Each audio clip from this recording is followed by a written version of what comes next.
नमस्कार, मैं हूं प्रदीप विश्वकर्मा और आप देख रहे हैं आज का मुद्दा। आज के मुद्दे में हम बात करेंगे अध्यादेश जरूरी या मजबूरी की। जो एपिडेमिक्स एक्ट है 1897 उसमें संशोधन करने का अध्यादेश लाने का भी निर्णय लिया है।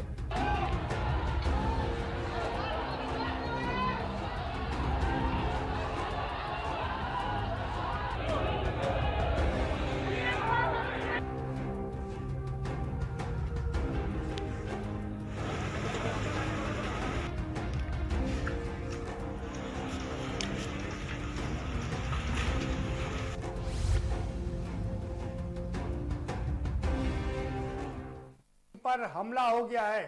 ये जो तस्वीरें आपको, जी हाँ, चलिए आपको बड़ी खबर बता देते हैं। कानपुर में एक बार फिर से स्वास्थ्य कर्मियों और पुलिस पर हमला हो गया है। अपने ये टीवी स्क्रीन पर आप जो विजुअल देख रहे हैं, ये विजुअल आपको कानपुर के दिखाई दे रहे हैं। बड़ी खबर है और बता दें कि कानपुर में एक बार फिर से लोगों ने हमला कर दिया। कानपुर में मेडिकल टीम के ऊपर हमला कर दिया। पुलिस पर जमकर पथराव किए गए और साथ ही साथ में स्वास्थ्य कर्मियों पर भी पथराव किया गया। के न्यूज पर राज्य सरकार ने एक्शन लिया, योगी सरकार ने एक्शन लिया, खुद मुख्यमंत्री ने उसका संज्ञान लिया। हमलावरों पर एनएसए और गैंगस्टर लगाने की कार्रवाई की। बड़ी खबर यही है लेकिन कि लगातार ये हमले हो रहे हैं और उत्तर प्रदेश में चाहे मेरठ हो, चाहे नोएडा हो, गाजियाबाद हो, या हम बात करें तमाम जगहों की जहां पर लगातार हमले हो रहे हैं। और एक बार फिर से अब इसका केंद्र कानपुर बन गया है। कानपुर में ये देखिए, ये है वो विजुअल, ये है वो तस्वीरें जो आपको बयां कर रही हैं कि कैसे लोग हमला करने के लिए निकल रहे हैं, कैसे लोग हमला कर रहे हैं और स्वास्थ्य कर्मियों पर हमला किया। दो जगह है, बजरिया और चमनगंज। उसके बाद वहां पर कर्फ्यू जैसा माहौल लगा दिया गया है। बड़ी तादाद में फोर्स वहां पर लगा दी गई है। ये तस्वीरें बयां करती है कि कुछ लोग हैं, कुछ शरारती तत्व हैं जो सबक लेने का नाम नहीं ले रहे हैं और लगातार इस तरह की कायराना हरकतें कर रहे हैं। ये सबसे बड़ा सवाल है कि आखिर ये कायराना हरकतें कब रुकेंगी, कब इन लोगों को समझ में आएगा कि ये स्वास्थ्य कर्मी, ये पुलिसकर्मी, ये कोरोना कर्मवीर हमें बचाने के लिए हैं, ना कि हमको खत्म करने के लिए है। ये बात इन लोगों को, इन जाहिलों को क्यों समझ में नहीं आती। जाहिलता का मतलब ये कि आप अगर पढ़े लिखे नहीं तो इसका मतलब ये नहीं है कि आप बात को समझेंगे नहीं। और जाहिल सभी जगह है, सभी धर्म में, सभी वर्ग में, सभी संप्रदाय में। लेकिन ये जो हमला है कानपुर में, उससे आप अंदाजा लगा सकते हैं। बजरिया का इलाका है और जहां पर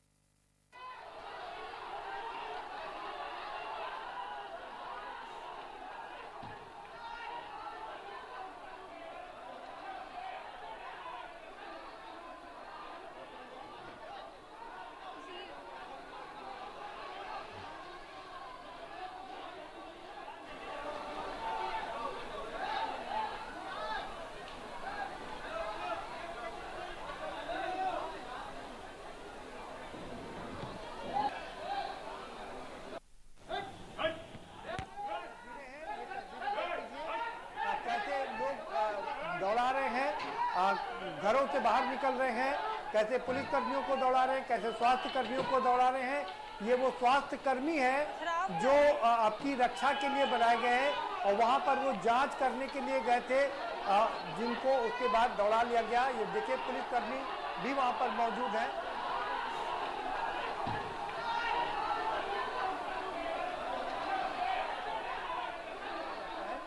एक वर्ग को बदनाम करने की कोशिश की जा रही है, लेकिन सवाल ये उठता है कि ये देखिए तस्वीरें गवाह हैं कि कैसे लोग दौड़ रहे हैं, कैसे दौड़ा रहे हैं, कैसे स्वास्थ्य कर्मियों को दौड़ा रहे हैं, कैसे पुलिस कर्मियों को दौड़ा रहे हैं। ये तस्वीरें अपने आप में बयान करती हैं।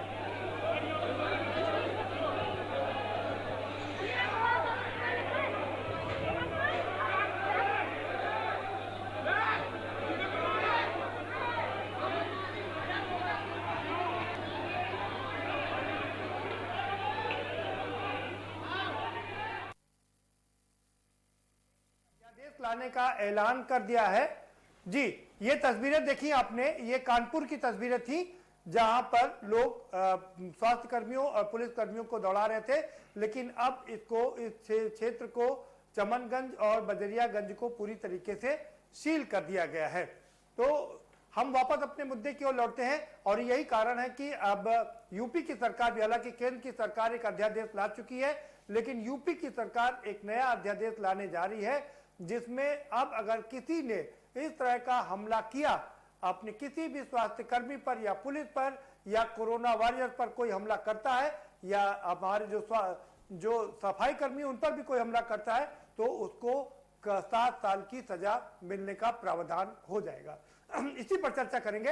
हमारे साथ में खास मेहमानों का पैनल भी जुड़ा हुआ है, हम उनसे आपका परिचय भी कराएंगे, लेकिन उससे पहले आपको एक रिपोर्ट दिखा देते हैं कि दरअसल कहां कब लोग अटैक कर रहे हैं और क्यों ये अध्यादेश लाना पड़ा। हम क्या इसीलिए कर रहे हैं, क्या अध्यादेश जरूरी है या अब मजबूरी बन गई थी, इसी पर चर्चा करेंगे। लेकिन पहले ये जरा रिपोर्ट देख लीजिए।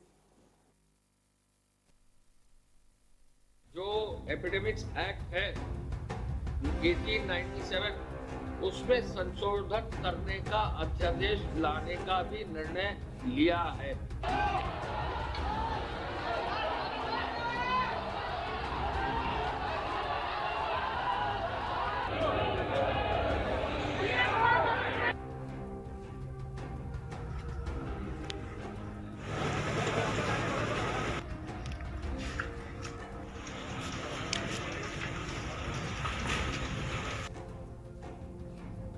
कोरोना वॉरियर्स पर हो रहे हमले को लेकर केंद्र और यूपी की राज्य सरकार दोनों ही परेशान है।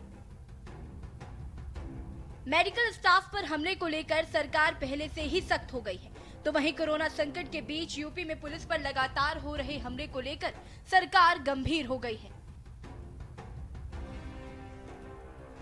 केंद्रीय कैबिनेट की बैठक में कोरोना वॉरियर्स और हेल्थ वर्कर्स की सुरक्षा को लेकर नए अध्यादेश लाया जा चुका है, तो अब यूपी के सीएम योगी आदित्यनाथ केंद्र सरकार की राह पर चल पड़े हैं।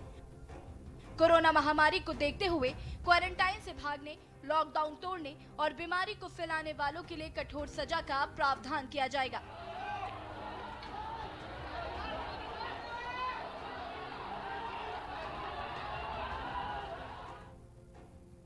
की संख्या में कोरोना वॉरियर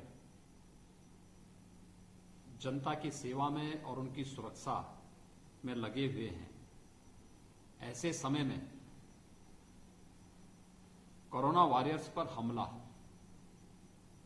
ये सीधे सीधे व्यवस्था को चुनौती देने जैसी स्थिति है और इसको किसी भी स्थिति में स्वीकार नहीं किया जा सकता।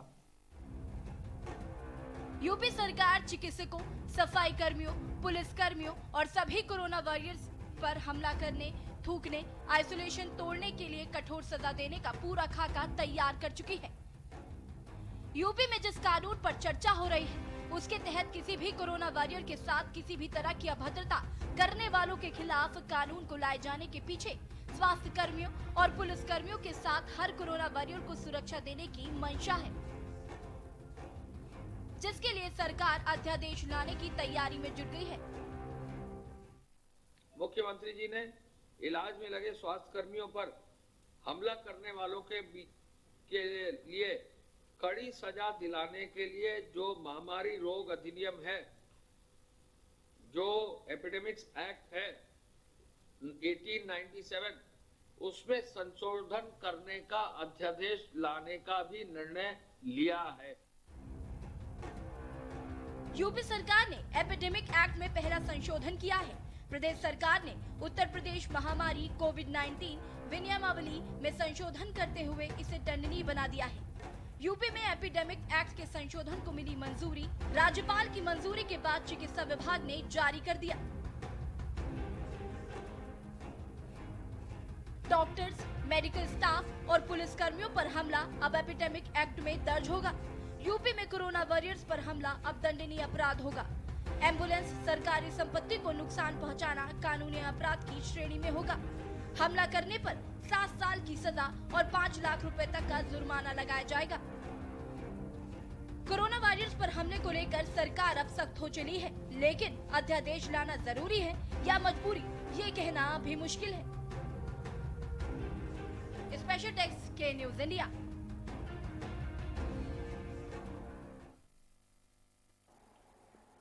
जी हाँ, अध्यादेश जरूरी या मजबूरी, हम इसीलिए बात कर रहे हैं क्योंकि जो तस्वीरें आपको दिखाई दे रही हैं वो तस्वीरें बयां कर रही हैं। ये वीडियो आपको सामने जो दिखाई दे रहा है ये बयां कर रहा है कि कैसे कुछ लोग डॉक्टरों पर, स्वास्थ्य कर्मियों पर और पुलिस फोर्स पर हमला करने से बाज नहीं आ रहे हैं। और यही कारण है कि पहले केंद्र की सरकार अध्यादेश लेकर के आई और अब उत्तर प्रदेश की सरकार को भी अध्यादेश लेके आना पड़ा है। सरकार ने ऐलान कर दिया है कि अब जो भी हमला करेगा उसको 7 साल की सजा मिलेगी और ये अपने आप में बड़ी पहल है। इसी पर हम चर्चा करेंगे। हमारे साथ में खास मेहमानों का पैनल जुड़ा हुआ है, हम उनसे आपका परिचय करा देते हैं। हमारे साथ आकाश राय जुड़ चुके हैं, भारतीय जनता पार्टी के नेता हैं। स्वागत है आपका आकाश जी। जेपी शुक्ला जी हमारे साथ में, वरिष्ठ पत्रकार हैं, आपका भी स्वागत है। डॉक्टर अभिषेक शुक्ला चिकित्सक हैं और एसोसिएशन ऑफ इंटरनेशनल डॉक्टर्स के मेंबर भी हैं, आपका भी स्वागत है डॉक्टर शुक्ला। अतः नेम साहब हमारे साथ में जुड़ चुके हैं फोन लाइन से, आपका स्वागत है। आनंद पांडे समाजवादी पार्टी के नेता भी फोन लाइन से जुड़ चुके हैं, आपका भी बहुत स्वागत है। और साथ ही साथ हमारे साथ में कानपुर स्टूडियो से मजहर नकवी साहब भी जुड़ चुके हैं, आपका भी बहुत स्वागत है मजहर नकवी साहब। आकाश राय जी, सीधा रुख करूंगा आपका। ये हमले हैं कि रुकने का नाम नहीं ले रहे हैं। नोएडा हो, मेरठ हो, गाजियाबाद हो या मुरादाबाद हो और अब कानपुर, क्या यही कारण है कि सरकार को मजबूर होना पड़ा उत्तर प्रदेश में भी अध्यादेश लाने के लिए? प्रदीप जी, आपने बहुत अच्छा टाइटल दिया कि जरूरी है या मजबूरी है। तो जरूरी भी है, मजबूरी भी है। जरूरी इसलिए है क्योंकि हमें अपने जो भी कोरोना वॉरियर्स हैं जो इस समय हमारे लिए तत्पर हैं, लगे हुए हैं 24/7, उनकी चिंता करना हमारे लिए जरूरी है। और मजबूरी इसलिए है क्योंकि कुछ लोग ऐसे हैं जिनको बार बार समझाया जा रहा है कि ऐसा न करें, उसके बावजूद वो ये कृत्य करने से पीछे नहीं हट रहे हैं। प्रदीप जी, मैं एक चीज कहना चाहूंगा कि आपने देखा होगा कि जब सीएए का प्रोटेस्ट चल रहा था तो उत्तर प्रदेश की सरकार ने एक फार्मूला लागू किया कि जो लोग भी सरकारी संपत्ति को हानि पहुंचाएंगे उसकी वसूली हम उन्हीं लोगों से करेंगे। उसी की तर्ज पे केंद्र सरकार ने उसी मॉडल को लागू किया और जो भी चिकित्सा कर्मी थे उनके खिलाफ अगर कोई भी इस प्रकार की हरकत करता है तो उनको जेल भेजने की और जुर्माने का प्रावधान केंद्र सरकार ने किया। और आज फिर उसी तर्ज पे उत्तर प्रदेश की सरकार ने दोबारा, मैंने एक दिन चैनल पे आपके बोला भी था कि अभी चिकित्सा कर्मियों के लिए हुआ है, लेकिन ये पुलिस कर्मियों, सफाई कर्मियों, जो लोग भी इस समय हमारे लिए लगे हुए हैं उनके लिए ये अध्यादेश लाना जरूरी है। और आज उत्तर प्रदेश सरकार का, पूज्य मुख्यमंत्री जी का मैं सहृदय धन्यवाद दूंगा कि उन्होंने कोरोना वॉरियर्स की चिंता करते हुए ये अध्यादेश लाया है। और इनके खिलाफ अगर ये, जैसे आपने अभी तस्वीरें दिखा रहे हैं कानपुर की, कितनी दुखद तस्वीर है। आप सोचिए प्रदीप जी कि जो लोग हमारे लिए अपनी जान की परवाह किए बिना लगे हुए हैं उनके ऊपर हमला कर रहे हैं, तो ये सभ्य समाज के लिए बहुत ही शर्मनाक चीज है। ठीक है, आएंगे आपके बात में। डॉक्टर अभिषेक शुक्ला का रुख करेंगे। डॉक्टर अभिषेक, क्या लगता है कि आप लोग जान जोखिम में डाल करके काम करते हैं, उस पर जब ये अटैक होता है तो कितना दुखद और कितना आश्चर्य होता है कि जो लोग जान बचाने जा रहे हैं उन्हीं को जान के लाले पड़ जाते हैं। जी प्रदीप जी, इसमें यह कहना चाहूँगा कि जो पैरामेडिकल स्टाफ, डॉक्टर्स, जिसको आजकल HCW हम लोग कहते हैं, हेल्थ केयर वर्कर्स, इसमें सभी लोग जो अस्पताल मरीजों को जो सेवाएं दी जा रही हैं उसमें जुड़े सभी लोगों को इस समय या किसी भी डिफिकल्ट सिचुएशन में, महामारी की सिचुएशन में, इमरजेंसी की सिचुएशन में, अगर आज हम कोरोना की बात कर रहे हैं, अगर हम कोरोना की बात थोड़ी देर के लिए ना करें, अगर कोई बस पलट जाए उसमें 60 यात्री हो और एकदम से 60 यात्री किसी बड़े अस्पताल में आए, तो ऐसी सिचुएशंस मेडिकल हेल्थ वर्कर्स निरंतर फेस करते हैं, जिसमें जो मॉब होती है, जो लोग उनके साथ आते हैं, जो लोग तमीरदार होते हैं, अगर कोई चीज़ उनके मन की ना हो या उनको ऐसा लगता है कि उनको पूरी तरीके से ध्यान नहीं दिया गया, तो वो कई बार लड़ाई झगड़े पे, कई बार मारपीट पे, कई बार ज़्यादा मारपीट पे, कई बार तो ऐसी घटनाएं हुई हैं कि जहाँ कुर्सी से, मेजों से, डंडों से, हथियारों से डॉक्टरों को, पैरामेडिकल स्टाफ को मारा गया है।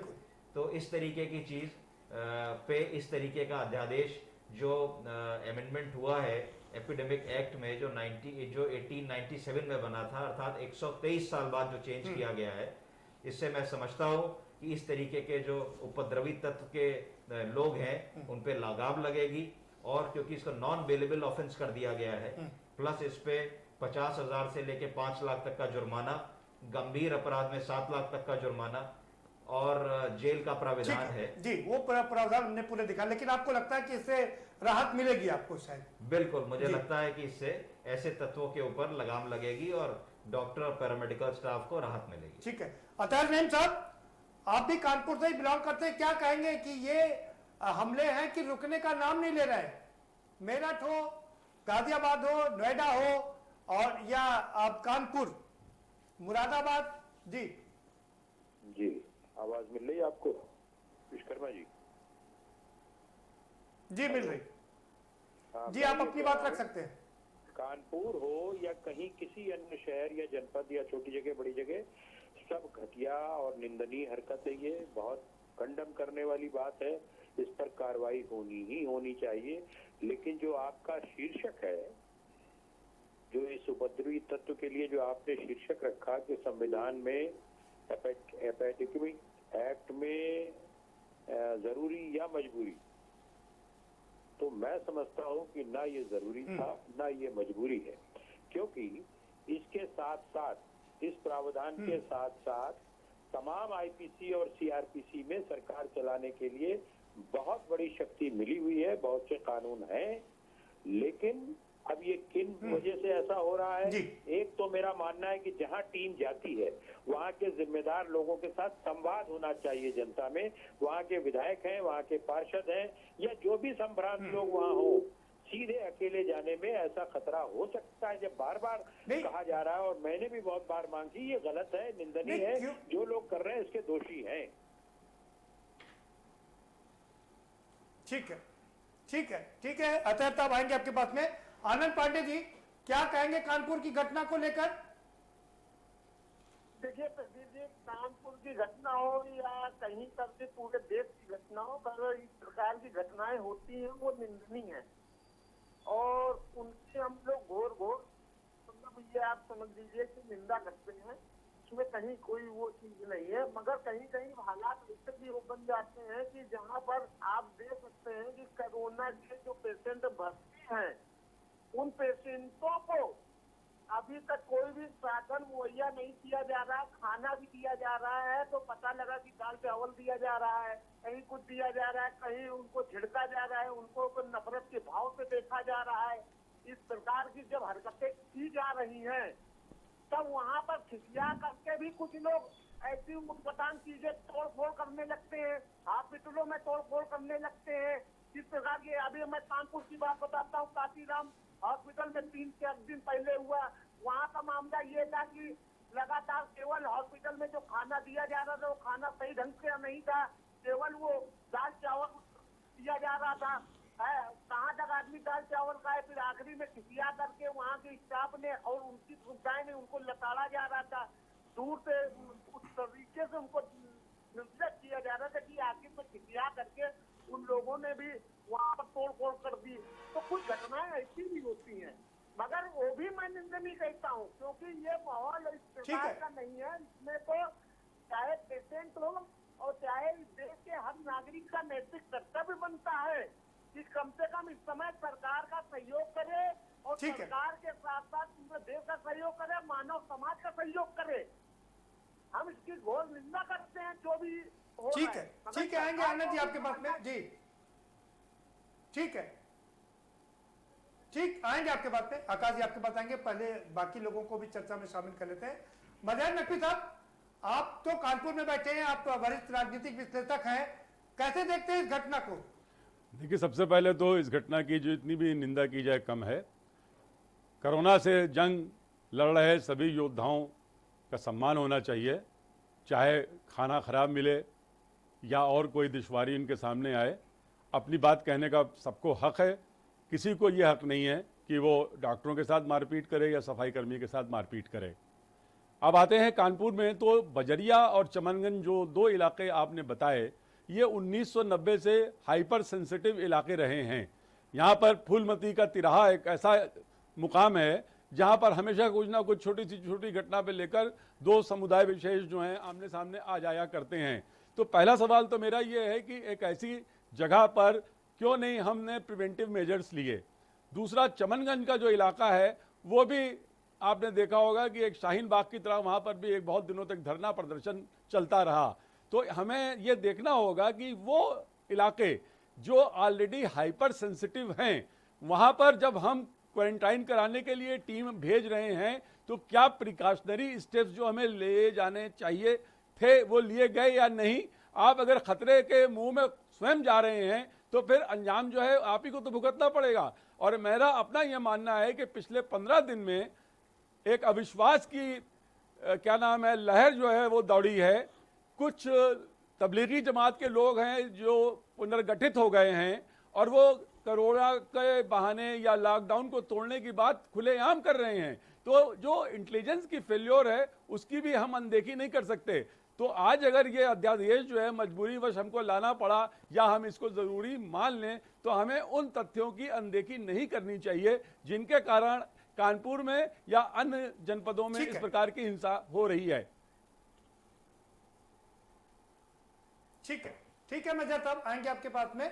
हमारे साथ जेपी शुक्ला साहब जुड़े हुए हैं, वरिष्ठ पत्रकार हैं। जेपी शुक्ला साहब, कैसे देखते हैं आप इस कानपुर की घटना को? प्रदीप जी, कानपुर की घटना जो हुई है, आपने जैसा भी तस्वीरों में भी दिखाया है कि लोग कोरोना वायरस को कितना दौड़ा दौड़ा करके मार रहे हैं। पुलिस को भी मार रहे हैं, डॉक्टर्स को भी मार रहे हैं और जो सफाई कर्मी उनको भी मार रहे हैं। इसकी जितनी निंदा की जाए वो कम है। और ख़ास बात ये है कि इनमें हिम्मत ये कहाँ से आती है और क्यों आती है, कैसे आती है कि इनको दौड़ा दौड़ा करके मारते हैं और फिर भी कोई इनके अंदर कोई भय नहीं रहता है। इसमें तो हम ये कहेंगे कि कानपुर का जो जिला प्रशासन है, जो जिलाधिकारी हैं, जो पुलिस प्रशासन है, वो बिल्कुल उनका कोई अंकुश नहीं है। कहीं न कहीं उनके अंदर ये भय नहीं व्याप्त हो पा रहा है कि अगर हम कोई ऐसा दुष्कार्य करते हैं तो हम पर कड़ी कार्रवाई होगी, कड़ा कानून का शिकंजा कसा जाएगा, जिससे हम इनके ऊपर कोई भी आंच न डालें।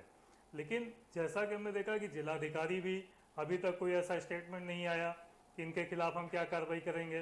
पुलिस प्रशासन पूरी तरीके से फेल है, पुलिस को ही मार रहे हैं। और जब पुलिस को मार रहे हैं तो उससे पहले तो ये प्रश्न बनता है प्रदीप जी, इनकी एलआईयू क्या कर रही थी? इनकी जो एलआईयू है और वहां पर आईबी भी है, ऐसा नहीं कि आईबी नहीं है। आईबी एलआईयू की इनकी जो सूचना होती है बहुत पुख्ता मानी जाती है और इसका मतलब इनकी एलआईयू भी फेल है, जिला प्रशासन भी फेल है, जिलाधिकारी का जो भी अमला है वो भी फेल है और आईबी के भी जो सूत्र हैं वो भी फेल है। तो कुल मिलाकर के इनका जो जिला प्रशासन का डंडा चलाने का तरीका है वो पूर्णतः फेल है। यही कारण है कि आज उत्तर प्रदेश की राजधानी लखनऊ में बैठे मुख्यमंत्री जी को केंद्र की सरकार का अध्यादेश लाने के बावजूद खुद अध्यादेश लाना पड़ रहा है। और हम ये समझते हैं, जैसा आपने अपने कार्यक्रम का नाम दिया है कि कार्यक्रम का नाम है आपका अध्यादेश मजबूरी या जरूरी जी, तो मैं आपको प्रदीप जी बताना चाहता हूं कि कांग्रेस हो या सपा हो या भाजपा हो, किसी की सरकार हो या बसपा की सरकार हो, किसी भी सरकार के पास कोई भी ऐसी मजबूरी नहीं होती है कि किसी कानून को उसको मजबूरी के कारण लाना पड़ता है, बल्कि जरूरी वो जो समझती है सरकार वो कानून लाती है। इस समय मुख्यमंत्री योगी आदित्यनाथ के सामने कोई ऐसी मजबूरी नहीं है। वो जरूरी उनके दिमाग में होना चाहिए जरूरी क्या है। जैसा कि गत माह में अभी जो परिवर्तन चौक पे हादसे हुए थे, जैसा कि अभी भाजपा प्रवक्ता ने कहा भी कि हमारे मुख्यमंत्री ने ऐसे वहां पे वसूली की है सीए प्रदर्शन के लिए, तो इसमें भी करेंगे। तो अध्यादेश का नाम क्यों लिया ये हमको नहीं समझ में आ रहा। क्या अगर यहाँ पे किसी पार्टी केंद्र सरकार की सरकार के अलावा कोई पार्टी की सरकार होती तब तो हम समझते हैं चलिए वाहवाही लूटने के लिए कर रहे हैं। बिल्कुल। अब ये अध्यादेश लाएंगे, उसके बाद फिर राज्यपाल के यहाँ जाएगा, फिर वो पास होगा। तो क्या जो वहाँ पे कैबिनेट ने पास किया गवर्नमेंट ऑफ इंडिया की, वो मोदी जी जो लाए हैं और राष्ट्रपति के पास में पास भी हो गया है, तो क्या वो अध्यादेश कम है क्या? योगी जी उस पर अमल करके क्यों नहीं उसको लागू करते हैं? योगी जी ने प्रदीप जी ये भी कहा है कि हम इस अध्यादेश को ला करके एक्ट बनाएंगे। एक्ट तो भी बना नहीं सकते हैं, एक्ट बनाने में बहुत प्रोसेसिंग है, उसके लिए सदन जब चलेगा सत्र कैपिटल पर रखा जाएगा। वो तो बाई सर्कुलर नहीं जेपी साहब उसको बाई सर्कुलर कर लेंगे ना। बाई सर्कुलर कैबिनेट में ला करके पास करा के राज्यपाल से पास करा लिया जाएगा। जी वो एक रास्ता भी है। जो एक्ट का नाम लिया ना आज, एक्ट का नाम योगी जी को नहीं लेना चाहिए था। यही कहते हैं कि हम अध्यादेश लाएंगे। तो अगर ये कहते हैं तो फिर ये प्रश्न बनता है कि मोदी जी जो अध्यादेश लाए उससे क्या इनका बिल्कुल अध्यादेश है? नहीं, आपका सवाल ये सही है कि जब एक अध्यादेश केंद्र का है या केंद्र की चीजें हैं तो क्या यूपी में क्यों जरूरी है? आकाश जी का रुक करेगा। आकाश जी आप कुछ कहना चाह रहे प्रदीप जी, कई सवाल थे। सबसे पहले अतहर नईम साहब ने कहा कि यह अध्यादेश न जरूरी है न मजबूरी है। कांग्रेस के लोगों को लगता होगा कि जरूरी नहीं है, मजबूरी नहीं है, क्योंकि कांग्रेस के लोग सिर्फ एक परिवार के लिए ही काम करते हैं। दादा जी, पहले मैं सवाल आपसे सवाल आपके पर जी, जी। सवाल आपके ऊपर ये बनते हैं। आईपीसी की धारा हमारे पास में, डिजास्टर मैनेजमेंट एक्ट हमारे पास में, तमाम सारे एक्ट हमारे पास में है। उसके बाद ये, और फिर हम ये सब जो पत्थरबाजी है, ये जो अटैक है, ये रुकता क्यों नहीं? प्रदीप जी, क्या शासन प्रशासन का खौफ नहीं है? नहीं, बीजेपी साहब ये बात कर रहे हैं। खौफ है, लेकिन जरूरत होती है। अगर जरूरत नहीं होती तो बहुत सारे, चाहे वो ट्रिपल तलाक पे हो, चाहे वो सीएए पे हो, हमें एक्ट ला के उसको बिल में परिवर्तित नहीं करना पड़ता। जरूरत होती है, और अभी तो एकदम जरूरत है। हम कोरोना वॉरियर्स को अकेले नहीं छोड़ हमारे सकते पास 123 साल पुराना कानून है, हम उस कानून को पूरी शिद्दत से लागू क्यों नहीं कर पा रहे? सवाल दूसरा जी, उसी कानून में संशोधन की बात की जा रही है जी, कि उसी कानून में संशोधन करके हम ऐसी व्यवस्था अरे बनाए। हमारे पास गुंडा एक्ट है, हमारे पास में एनएसए है, हमारे पास तमाम डिजास्टर मैनेजमेंट एक्ट है, तमाम एक्ट, हम क्यों उस पर कार्रवाई नहीं कर पाते? नहीं, सारे एक्ट हैं, बिल्कुल सही कहा आपने। लेकिन ये हमने स्पेशली जो कोरोना वॉरियर्स या कोई भी महामारी अगर ऐसी भविष्य में आती है, तो उस समय जो लोग उस समय हमारी मदद करेंगे, जनता की मदद करेंगे, इस देश के लिए लड़ेंगे, उनके लिए ये कानून बनाने की कोशिश में पहले सरकार अध्यादेश लेके आ रही है। मुख्यमंत्री जी ने कहा कि आगे हम इसको कानून में भी परिवर्तन। आप मुझे ये बता दीजिए कि वो कह रहे हैं कि ये कुछ सेंसिटिव एरिया है जहां पर पुलिस को या डॉक्टरों को जाने से पहले लोगों से संपर्क किया जाना चाहिए। क्या अपने देश में ऐसे सेंसिटिव एरियाज होने चाहिए कि जहां पर पुलिस और डॉक्टर घुसने में हिमाकत ना कर सके? वही चीज है। लेकिन ये कड़वी सच्चाई है कि ऐसे इलाके हैं। अभी मजहर नकवी साहब ने, बहुत ही वरिष्ठ हैं, उन्होंने भी ये बात कहा कि चमनगंज और बजरिया ये हाइपर सेंसिटिव इलाके हैं। तो ये तो कितनी दुखद बात है कि इसी देश के लोग इसी देश में ऐसे सिचुएशन क्रिएट कर रहे हैं। नहीं तो आकाश राय, सवाल आप पर खड़े होते, सरकार आपकी है, डबल इंजन की सरकार आपकी है, क्यों नहीं यहाँ पर सेंसिटिव एरिया अभी तक हम लोग शांतिपूर्ण इलाके में कन्वर्ट कर पाए?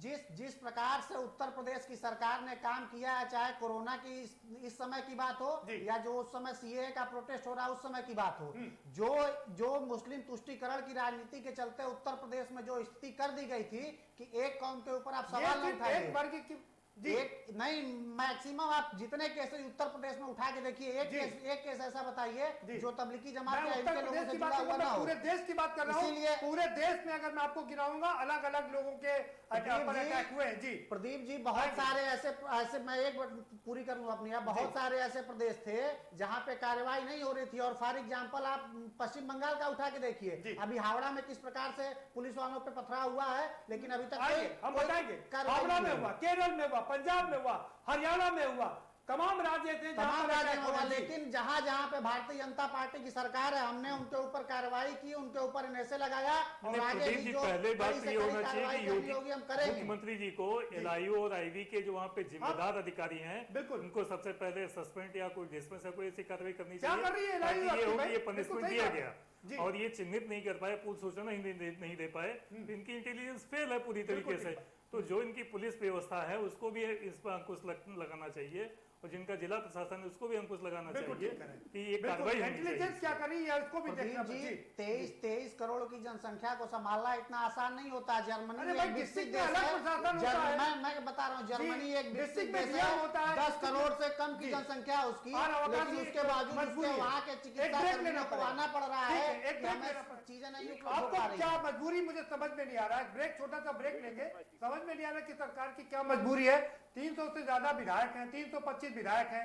ऐसा नहीं कि आपकी कोई गठबंधन की सरकार चल रही है, पूरी तरीके से आप सुरक्षित हैं, उसके बावजूद भी सरकार कड़े एक्शन क्यों नहीं ले पा रही, क्यों ये मामले नहीं रुक पा रहे, ये सबसे बड़ा सवाल है।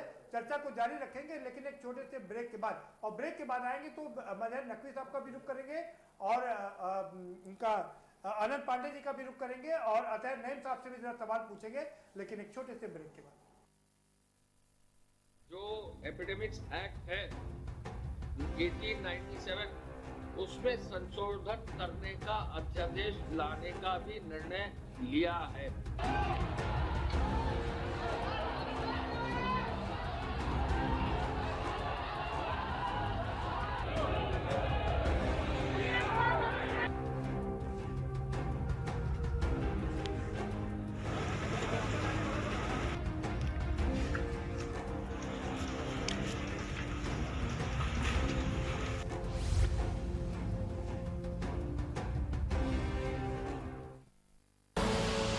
आप देख रहे हैं के न्यूज, खबरों का सारथी। कोरोना संकट काल में के न्यूज इंडिया की देशवासियों से अपील है कि हम जाति धर्म को भूलकर कोरोना को हराने में एक साथ खड़े हों। जरूरतमंदों की मदद करें। कोरोना के खिलाफ जंग में हम अपना योगदान दें। हम सब मिलकर लड़ेंगे और मिलकर जीतेंगे। खुदी को आजमाया है तो ये अंदाज आया है, खुदी को आजमाया है तो ये अंदाज आया है। तुम में भी मैं हूं, शुद्ध प्लस पान मसाला। Mount Litra Z School, Unnao, #1 in academics, #1 in sports, best teachers, best result, smart classroom, best transport facility, world class infrastructure के साथ Mount Litra Z School, Unnao। आप देख रहे हैं के न्यूज, खबरों का सारथी। जो एपिडेमिक्स एक्ट है 1897 उसमें संशोधन करने का अध्यादेश लाने का भी निर्णय लिया है।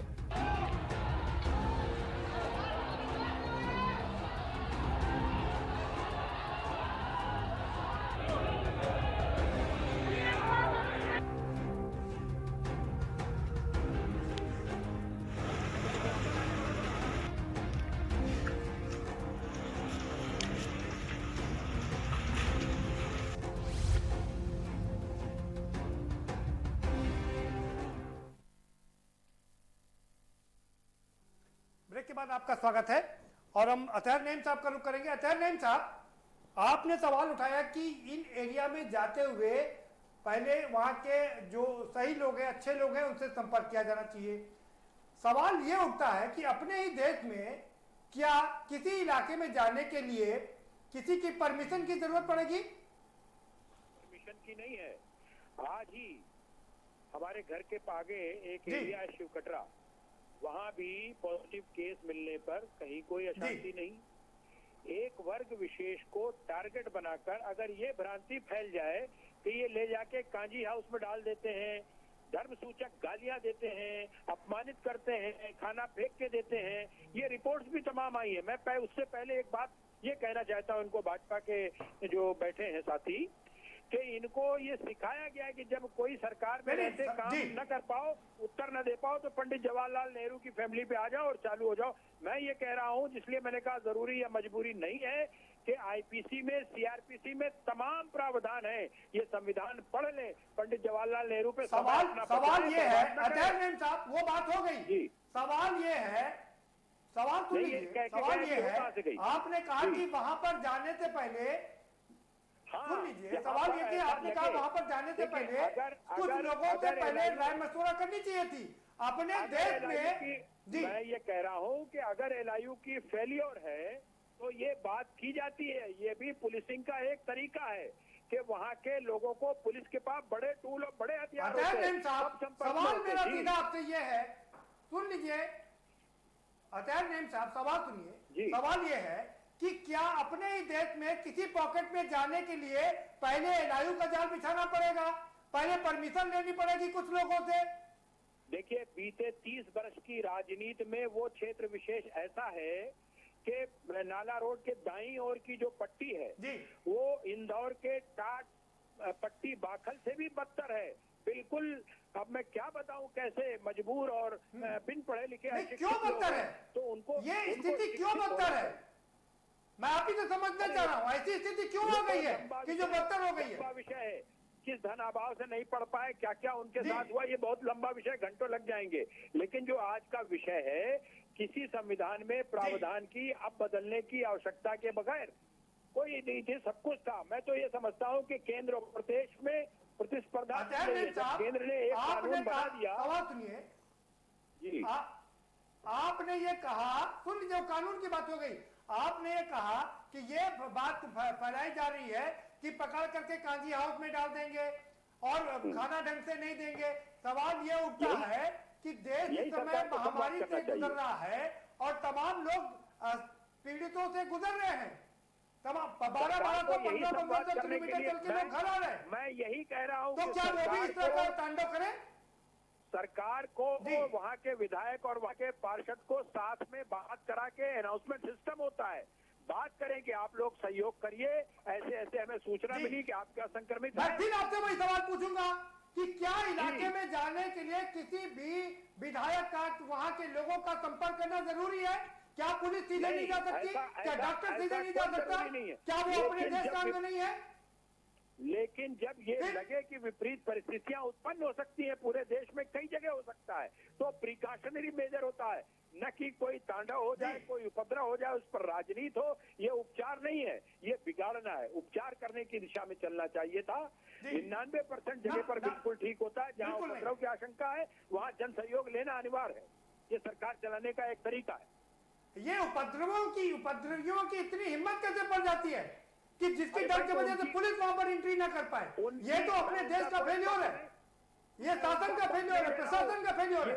एलआईयू का, प्रशासन का फेल्योर कहा जा सकता है। उन पर कार्रवाई भी होनी चाहिए, लेकिन इस सब परिस्थिति से बचने का उपाय यही है सरकार और शासन चलाने के लिए कि शांति के साथ चले, न कि उपद्रव के साथ। और कब तक ये उपाय ढूंढते रहेंगे हम लोग? आएंगे आपके पास में, आचार्य साहब आएंगे, आनंद पांडे जी का रुख करेंगे। आनंद पांडे, आपने कहा कि लोगों को दाल चावल खाने को मिल रहा है। भाई क्वारंटीन में दाल चावल नहीं मिलेगा तो क्या मुर्ग मुसल्लम मिलेगा?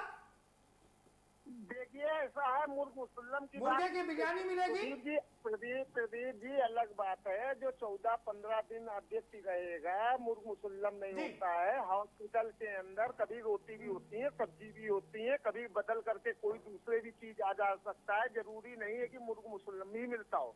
मगर हम आपको इस बात का मैं जवाब तो मैं दे रहा हूँ। आनंद पांडे जी, खाना मिल रहा है ना? खाना मिल रहा है ना आपको? जो क्वारंटीन किए गए उनको खाना तो मिल रहा है ना? अरे साहब, आप लोग, ये सरकार पूरी तरीके से देखिए, कोरोना पे पूरी तरीके से उत्तर प्रदेश की सरकार विफल है। आज आगरा के शहर के हालात आप क्या समझ रहे हैं? कानपुर के हालात आप क्या समझ रहे हैं? सवाल सुनिए। जमातियों का पक्ष मत लीजिए, जमातियों की भाषा आप मत बोलिए। पहले बात का जवाब ले ले। हमें इतना बता दीजिए कि अगर दाल चावल मिल रहा है तो इसमें बुराई क्या है? आपने कहा कि लोगों को लगातार दाल चावल मिल रहा है। देखिए कानपुर में ही कभी कितने मदरसों में बच्चे बेचारे निकले अंतर्गत जाज मऊ में चौकी का एक सिपाही संक्रमण पाया गया। किसका फेल्योर है ये? किसने रखे एक साथ इन सारे बच्चों को? अरे आप देखिए ना, आगरा का इतने सारे बच्चों को मदरसों में किसने रखा? आगरा में कहीं वुहान ना बन जाए, ये कभी नहीं कर पा रहे। नहीं, आगरा की बात भी करेंगे। ना कोई स्वास्थ्य व्यवस्था कर पा रहे हैं। आप देखिए तो कम से कम ये ना कोई ऐसी कोई सिस्टम नहीं, केवल इनका वहाँ पर बैठ करके केवल स्पीच देने से काम नहीं चलता कि इन्होंने आदर फरमा दिया। आप निचले स्तर पर कोई वहाँ पर सुविधा नहीं है, कोई इलाज नहीं है, कोई वहाँ है नहीं, डॉक्टर पास जाने को तैयार नहीं है। आपने कहा वहाँ पर दाल चावल मिल रहा है। मैंने आपसे सीधा सवाल पूछा कि दाल चावल नहीं मिलेगा तो क्या मुर्गे की बिरयानी मिलेगी? देखिए मुर्गे की बिरयानी, लोग परेशान हैं, इस समय खाली जीवन बचाने की कोशिश हो रही है। मुर्गे की बिरयानी, अरे और भी तो खाने की चीजें होती हैं। मुर्गे की बिरयानी होती है, ऐसे फल नहीं मिलते हैं, सेब नहीं मिलते हैं, केला नहीं मिलते हैं। वहाँ पर केवल दाल चावल ही दिया जाएगा, वहाँ पे सब्जियां नहीं दी जाएंगी। कभी पूरी बना दिया, कभी देश महामारी से गुजर रहा है और आपको हॉस्पिटल में फल फ्रूट चाहिए।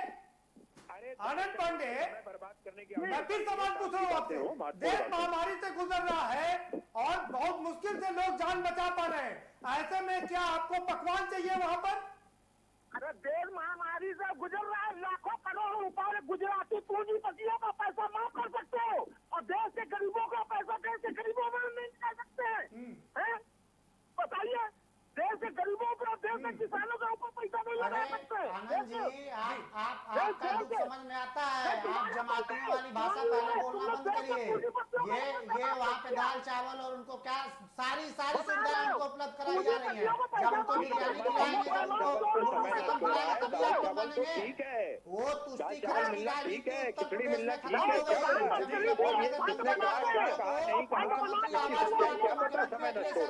हेलीकॉप्टर से बुलाने काम करते थे। अब वो सब उत्तर प्रदेश में नहीं चलेगा।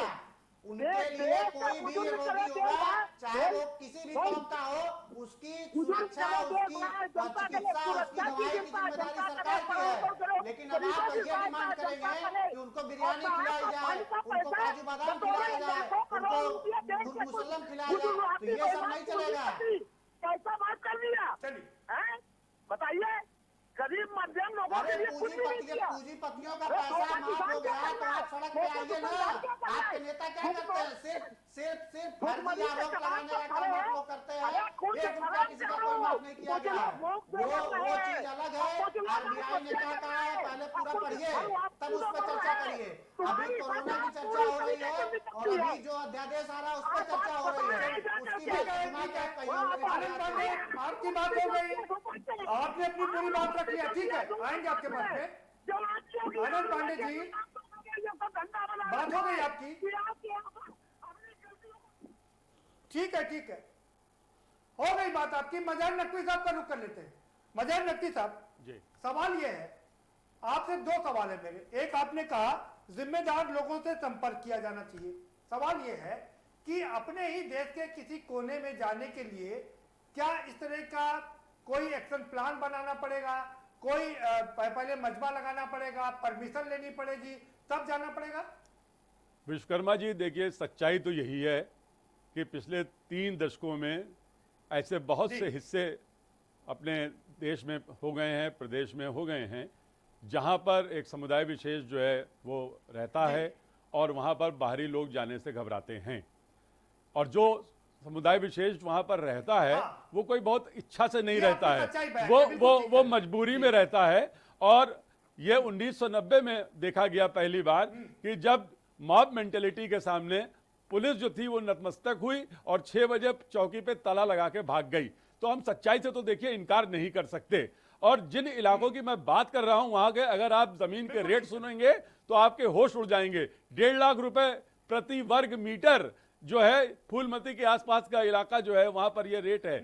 लेकिन आदमी चाहे तो 200 गज का मकान बेच के बहुत शानदार आलीशान महल में जाके रह सकता है, लेकिन वो जाएगा नहीं, क्योंकि उसको फौरन 92 याद आ जाएगा, उसको 2001 याद आ जाएगा कि जो लोग गए थे उनके क्या हाल हुआ था और उनके जले हुए शव बरामद हुए थे। तो ये सच्चाई है कि हमने जो है विश्वगमन जो किया है, धर्म आधारित राजनीति जो हमने की है, चाहे कोई भी पार्टी रही हो, चाहे किसने भी समाज को बांटने का प्रयास किया हो, उसका दुष्परिणाम हम भोग रहे हैं।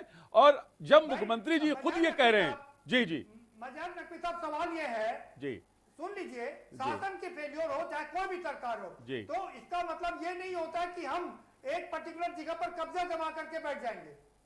देखिए, और हर पॉकेट में अलग अलग राज्य, तो आपको मैं मानवर ये बताना चाहूंगा कि हर जगह जो है विकास प्राधिकरण बनाए गए थे, उनका जो लॉटरी का डिस्ट्रीब्यूशन का सिस्टम था उसमें ऐसा कुछ प्रावधान होना चाहिए था कि सभी वर्गों के लोगों को जगह मिल जाए। लेकिन आप उठा के देख लीजिए कि वहां पर ऐसा नहीं हुआ।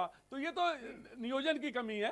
फिलहाल हमने जो आज की बात है, मैं ये कहना चाह रहा हूं कि इतनी बात हमारे भाजपा के साथी करें। देखिए, मुसलमानों को, भाजपा की भी सरकार है, क्या किसी सरकार ने कोई काम नहीं किया? देखिए, सारे दलों की सरकारें रही है, सारे दलों की सरकारों ने अपने अपने हिसाब से अपने अपने एजेंडे को आगे बढ़ाया और उसमें राष्ट्रीय हित जो है वो नीचे चला गया।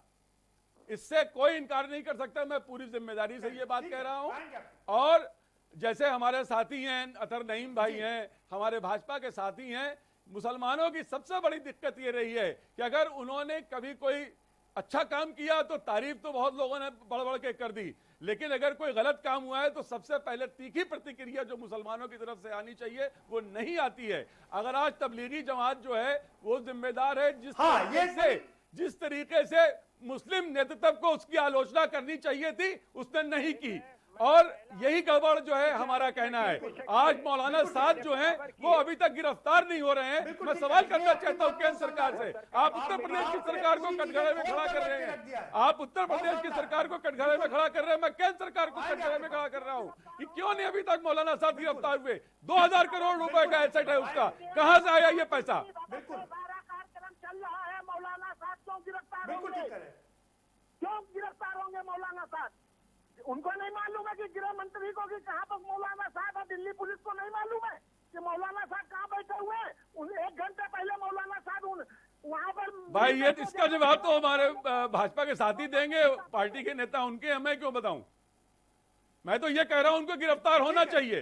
ठीक है, ठीक है। तो आप कह रहे हैं कि मौलाना साहब बिल्कुल ठीक है। और पैसा कहां से आया? 2000 करोड़ एसेट बहुत है। आज पूरा भारत की विदेश नीति पर सवालिया निशान लगा रहा है। यहाँ ये बात स्पष्ट होनी चाहिए प्रदीप जी कि मुसलमान जो आज जिसने भी यहाँ पर दंगा किया, पत्थर फेंके, वो मुसलमान हो सकते हैं, लेकिन उनका इस्लाम से कोई लेना देना नहीं है। मुसलमान का जो भी अमल है, अपना कर्म है, वो मुसलमान का हो सकता है, उसका इस्लाम इजाजत देता हो ये कोई जरूरी नहीं। ठीक, इस्लाम और मुसलमान का फर्क समझना होगा। ठीक, आएंगे आपके पास जेपी साहब। ठीक है मजा साहब, ठीक है आपके पास। आपको सवाल यही है कि क्या ये जो पॉकेट्स बन गए हैं, ये सेंसिटिव, हाइपर सेंसिटिव, क्या परमिशन लेकर के जाना पड़ेगा हम लोगों को वहां पर, पुलिस को?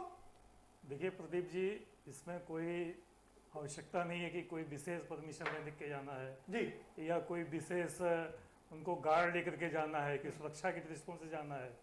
सबसे पहले यक्ष प्रश्न ये लगता है कि आमतौर पर हम लोगों ने देखा है कि जैसे भी गोरखपुर में कोई घटना घट जाए तो कहा जाता है कि मुख्यमंत्री का गृह जनपद है, यहाँ पर तो एटलीस्ट ये कार्य नहीं होना चाहिए या ये अपराध नहीं होना चाहिए। आपको मैं संज्ञान दिलाना चाहता हूँ आपके चैनल के माध्यम से कि प्रमुख सचिव गृह अवनीश अवस्थी जी बहुत ही वरिष्ठ IAS हैं। कानपुर उनका गृह जनपद भी है और गृह कमान उनके हाथ में है। अगर कानपुर में ऐसी घटना घट जाती है और उसको चिन्हित नहीं कर पाते हैं, पहले से कोई कार्रवाई नहीं कर पाते हैं, नहीं, लेकिन वो पता नहीं था ना कि वो अटैक हो जाएगा वहां पर। नहीं तो IV और LIV इनका फेल है, इसीलिए इनको नहीं पता चल रहा है। वहां पे एक शहर क्या किसी इलाके में जाने के लिए IB लगाने की जरूरत पड़ेगी? किसी इलाके में जाने के लिए LIU की जरूरत पड़ेगी? क्या ये भारत का इलाका है? क्या हमारे देश के इलाके हैं ये बिल्कुल आप सही कर रहे हैं कि आवश्यकता नहीं है कि किसी विशेष परमिशन की आवश्यकता है। वहाँ पे पुलिस, इसका मतलब पुलिस क्यों भय है जी? या तो पुलिस अधिकारी कमजोर है वहाँ पर, जो कि वो कायदे से मजहर तो बता रहे कि 30 साल से ऐसा हो रहा है। नहीं 30 साल मजहर साहब तो मैं क्या बताऊं उनको, इसके पहले वो राजनीतिक विश्लेषक हैं, वो उनको नहीं पता है कि पहले तमाम सरकारें रही तब कोई आवाज उठाई इन्होंने? कांग्रेस की भी सरकार रही है, संपर्क की सरकार रही है, सपा उसके समर्थन रही है, बसपा समर्थन रही है, क्यों नहीं आवाज उठाई इन्होंने?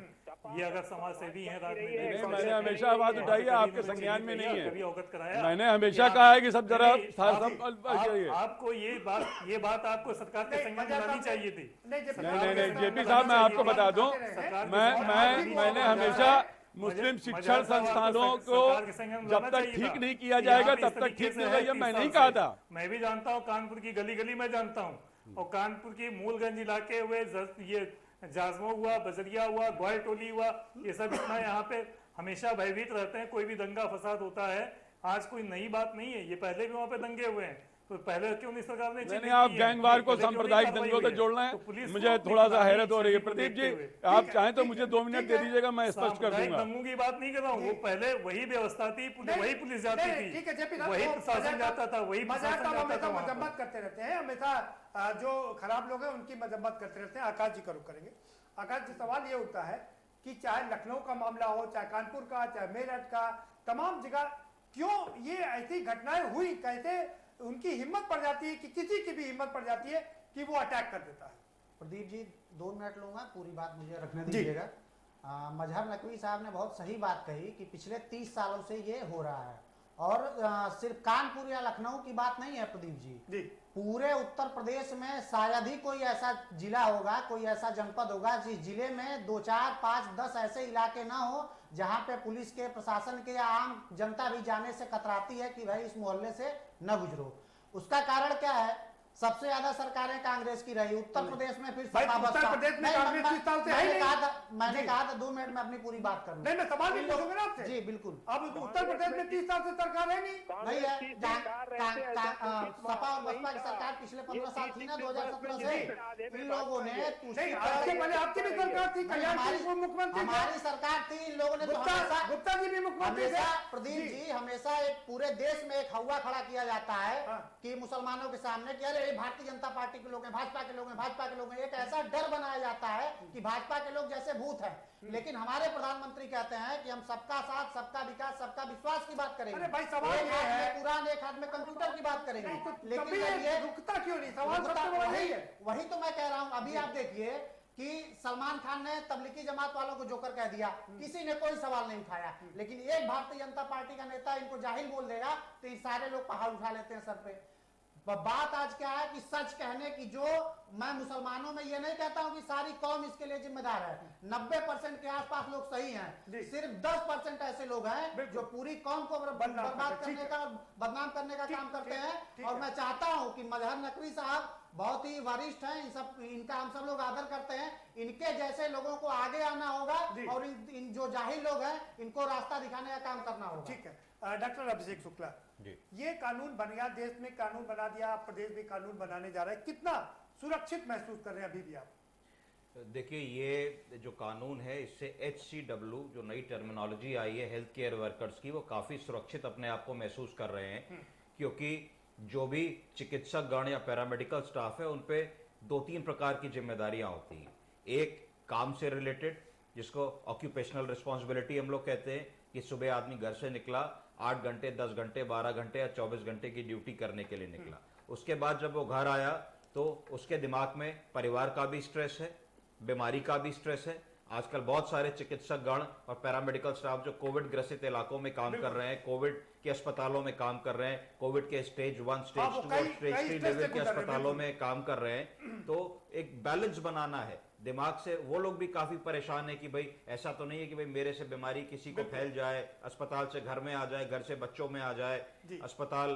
तो ये एक बहुत डेलिकेट सी सिचुएशन है। और इस समय की सिचुएशन में जब पूरा देश, पूरा विश्व इस महामारी से लड़ रहा है और हर दिन हर आदमी प्रयास कर रहा है कि किस तरीके से इस पर विजय पाई जाए, ऐसी परिस्थितियों में डॉक्टरों पे, पुलिसकर्मियों पे या अन्य ऐसे कोविड वॉरियर्स के ऊपर हमले की वारदात होना, मारपीट होना और जान सामान का नुकसान होना, ये बहुत ही ज्यादा निंदनीय कार्य है। और समाज का ये जो केंद्र में कानून बना, प्रदेश में कानून बन रहा है, इससे आप अपनी सुरक्षित महसूस कर रहे हैं? क्या आपको लगता है कि हमले रुक जाएंगे? देखिए, कानून बनने से आदमी सुरक्षित महसूस नहीं करता है। कानून को कितना एफिशिएंटली हम लोग उसको लागू कर पाएंगे और उसका इम्प्लीकेशन हो पाएगा, उससे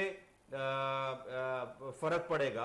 अगर एक वास्तविक चीज को देखें तो कानून की स्थिति तो यह है कि अभी अगर हमको जाके पुलिस में कोई FIR लिखानी पड़े या कोई शिकायत करनी पड़े तो नॉर्मल परसेप्शन जो एक नागरिक का है वो बहुत अच्छा नहीं है। उसको लगता है कि भाई पुलिस हेल्पफुल नहीं होगी। बना दिया जाए, उनका इम्प्लीमेंटेशन ठीक होना चाहिए। इम्प्लीमेंटेशन बहुत जरूरी है और इम्प्लीमेंटेशन होगा तो समाज के लोगों का और सोसाइटी का उस पर कॉन्फिडेंस आएगा। खाली बना देने से मैं समझता हूं कि बड़े सारे कानून आए पर उनका इम्प्लीमेंटेशन ठीक तरीके से नहीं हो पाया। जेपी साहब, आप लंबे समय से कवर कर रहे हैं स्वास्थ्य विभाग को, क्या लगता है कि वाकई ये सही करें डॉक्टर साहब कि कानून तो बहुत सारे हैं लेकिन उनका धरातल पर खरा उतरना भी बहुत जरूरी है? देखिए प्रदीप जी, पिछली डिबेट में हम लोग इस विषय पर चर्चा कर चुके थे। तब हमने पहले यही कहा था कि इस अध्यादेश की कोई आवश्यकता नहीं है। ऑलरेडी हमारे यहाँ पे बहुत सारे कानून हैं, तो ये पटाक्षेप हो जाता है। ठीक है, सरकार की अपनी जरूरत लगी, वो अध्यादेश लाएं, उसमें कार्रवाई करें। लेकिन वही मैं बात कहना चाह रहा हूँ कि आखिर पुलिस प्रशासन पहले भी कानपुर में गया होगा, पहले वो क्यों नहीं चिन्हित कर पाया? क्यों ऐसी नौबत आई कि वहां पे वो फेल हो गई? प्रशासन यहाँ पे पूरी तरीके से, जिला प्रशासन और पुलिस प्रशासन दोनों फेल है। और इन जो दोनों फेलियर को है, यहाँ के बैठे हुए राजधानी में बैठे अधिकारी या इसके जो मुख्यमंत्री हैं उनके पास गृह विभाग है, उनको सख्त से सख्त कार्रवाई करनी चाहिए। बिल्कुल। और डॉक्टर, जहाँ पे बात कर रहे हैं डॉक्टर साहब कि बहुत से डॉक्टर भयभीत भी हैं कि कहीं उनमें बीमारी न फैले। इसके 1 मिनट प्रदीप जी मैं ये वाइंड अप करना चाहूंगा कि इनको वार्ड वाइज वहां पे ट्रीटमेंट देना चाहिए ताकि लोगों को गली कूचे में न जाना पड़े, किसी पार्क में बैठना चाहिए। आकाश राय जी, कानून बहुत है लेकिन जब तक उनका ढंग से पालन नहीं होगा ऐसे कानूनों का कोई फायदा नहीं होगा। मुख्यमंत्री जी ने साफ कर दिया कि एनएसए के तहत कार्रवाई कीजिए, गैंगस्टर के तहत कार्रवाई कीजिए, डिजास्टर मैनेजमेंट के तहत कार्रवाई कीजिए, कोविड का जो अभी नया अध्यादेश आ रहा है उसमें जो कानून है उसके तहत कार्रवाई कीजिए। उसका पालन तो होना चाहिए ना। बिल्कुल बिल्कुल पालन होना चाहिए, और निश्चित रूप से ये सवाल है कि कानून सिर्फ बनाने से नहीं होता, उसका पालन करना जरूरी होता है। और भारतीय जनता पार्टी की सरकार इसमें विश्वास रखती है कि जो भी कानून हम लागू करेंगे या जो भी अध्यादेश हम लेके आ रहे हैं उसका सख्ती से सख्ती, जितना सख्त से सख्त उसका पालन करवाना होगा हम करेंगे, और किसी भी कोरोना वॉरियर्स के खिलाफ कोई भी हमला बर्दाश्त नहीं किया जाएगा। बहुत शुक्रिया आप सभी मेहमानों का, बहुत शुक्रिया। तो डिबेट का जो कुल लब्बो-लुआब निकल के आया वो यही है कि ये अध्यादेश जरूरी भी है और मजबूरी भी है। जरूरी इसलिए क्योंकि लोग जिस तरह से अटैक कर रहे हैं, आक्रमण कर रहे हैं पुलिस पर, स्वास्थ्य कर्मियों पर और हमारे सुरक्षा कर्मियों पर जिस तरह से आक्रमण हो रहा है, उसके लिए ये कानून बहुत जरूरी है। हालांकि कानून पहले से भी था, लेकिन इसके आ जाने से पुलिस प्रशासन के हाथ में और थोड़े से पावर आ जाएगी, थोड़ी सी और शक्ति आ जाएगी, जिससे उसका वो इस्तेमाल कर पाएंगे। लेकिन सवाल सबसे बड़ा यही है कि कानून तो बना दिए जाएंगे, उसका पालन कौन करवाएगा और कैसे कैसे रुकेंगे ये घटनाएं, ये भी देखना दिलचस्प होगा। फिलहाल इस कार्यक्रम में इतना ही। आप हमें दीजिए इजाजत और बाकी खबरों के लिए देखते रहिए के न्यूज़ इंडिया। गोल्डी मसाला।